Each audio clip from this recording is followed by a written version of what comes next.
जय हिंद दोस्तों, market studies and analysis में आपका बहुत बहुत स्वागत है। और आज हम बात कर रहे हैं वोडाफोन आइडिया लिमिटेड की। वोडाफोन आइडिया लिमिटेड का शेयर अभी कुछ दिनों से आपको दबाव में आता हुआ दिख रहा है और इससे पहले एक बड़ी अच्छी पॉजिटिव न्यूज़ इस शेयर को लेकर निकल कर आई थी कि वोडाफोन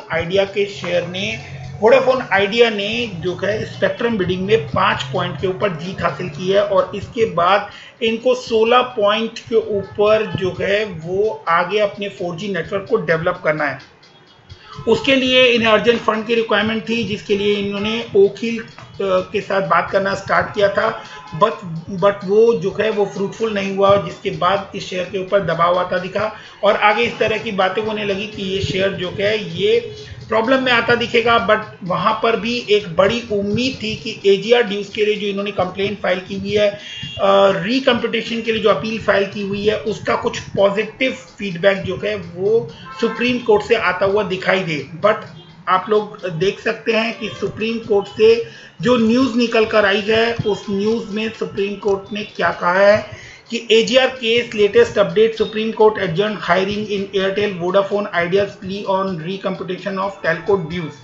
तो टेलीकम्युनिकेशन के जो ड्यूज हैं उसको लेकर सुप्रीम कोर्ट ने इनकी हियरिंग को, इनकी प्ली को जो है वो एडजर्न कर दिया है और इसका एक बड़ा इम्पैक्ट वोडाफोन आइडिया के शेयर के ऊपर आता हुआ आप लोगों को दिखाई देने वाला है। क्योंकि वोडाफोन आइडिया या किसी और जो बाकी की टेलीकॉम कंपनीज थी, उनको डेफिनेटली चांसेस थी कि अगर सुप्रीम कोर्ट इस प्ली को मान लेता है और रिकम्पिटिशन के लिए ऑर्डर जारी करता है तो माइट बी एक सब्सटेंशियल अमाउंट जो है उसका डिस्काउंट या उसका बेनिफिट जो है वो इनको आता हुआ दिखे। अदरवाइज वोडाफोन आइडिया को 58,000 करोड़ रुपए आने वाले 10 साल के अंदर एडजस्टेड ग्रॉस रेवेन्यू यानी AGR के लिए पे करने पड़ेंगे। अब ऐसे में जब ऑलरेडी वोडाफोन आइडिया जो है वो फंड की रिक्वायरमेंट के लिए बात कर रहा है,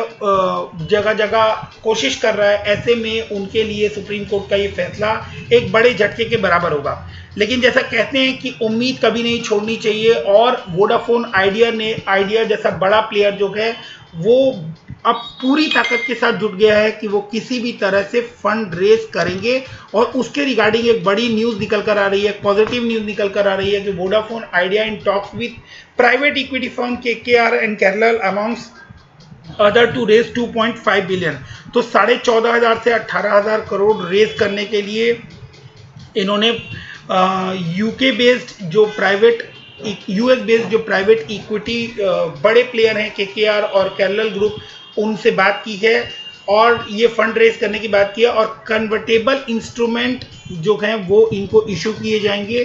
जिससे ये चांसेस है कि इनकी जो फंड की जो अर्जेंट रिक्वायरमेंट है, क्योंकि इनको 16 प्रायोरिटी सर्कल्स जो हैं वहाँ पर अपने कॉम्पिटिटर से कॉम्पीट करना है और इनको उस जगह पर अपने 4G नेटवर्क को इम्प्रूव करना है। तो आने वाले टाइम में इस बड़ी पॉजिटिव न्यूज़ और इस नेगेटिव न्यूज़ का क्या इम्पैक्ट पड़ता हुआ दिखेगा, इसके ऊपर आप लोगों को बहुत ध्यान से नज़र बना के रखनी होगी। ये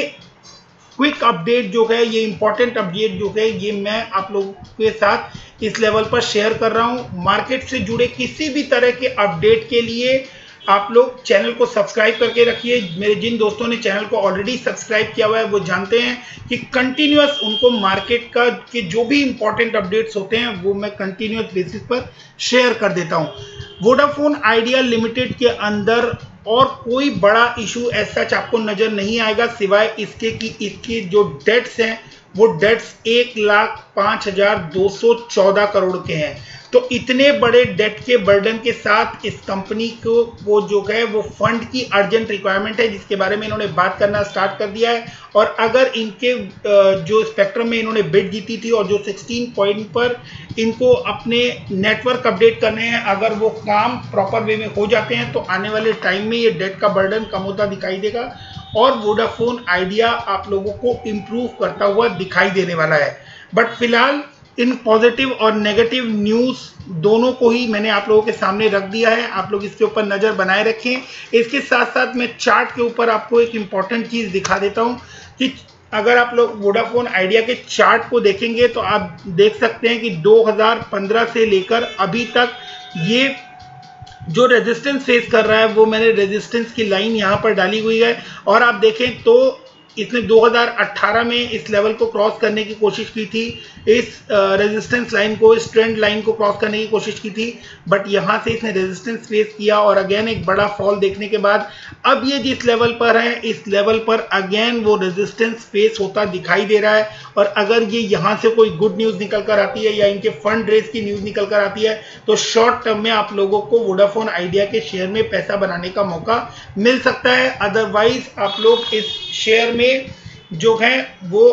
अपने अकॉर्डिंग, अपने रिस्क के अकॉर्डिंग बने रह सकते हैं, क्योंकि अभी फिलहाल ये पेनी स्टॉक के रूप में, पेनी शेयर के रूप में ट्रेड करता हुआ दिखाई दे रहा है और एक रिस्की शेयर है, क्योंकि जो पेनी स्टॉक्स होते हैं वो न्यूज़ बेस्ड जो हैं वैसे रिएक्शन देते हैं और ऐसी न्यूज़ बेस्ड रिएक्शंस में कई बार बहुत बड़ा जंप लगा देते हैं और कई बार बहुत बड़ा फॉल दिखा देते हैं। तो आप लोग अपनी रिस्क टेकिंग कैपेसिटी के अनुसार इसके अंदर बने रह सकते हैं। और सबसे इम्पॉर्टेंट चीज़ कि मार्केट में बने रहने के लिए आप लोग हमेशा अपडेटेड रहिए। मैं अपने हर वीडियो में आप लोगों को ये बोलता हूँ कि मार्केट में पैसा कमाने से बहुत ज़्यादा ज़रूरी है कि मार्केट में आप लोग न्यूज़ को लेकर अपडेट रहें, क्योंकि बनाया हुआ पैसा जा भी सकता है अगर आप लोग न्यूज़ के साथ और इम्पॉर्टेंट अपडेशन के साथ, इम्पॉर्टेंट अपडेट्स के साथ अपडेट नहीं रहें। तो दोस्तों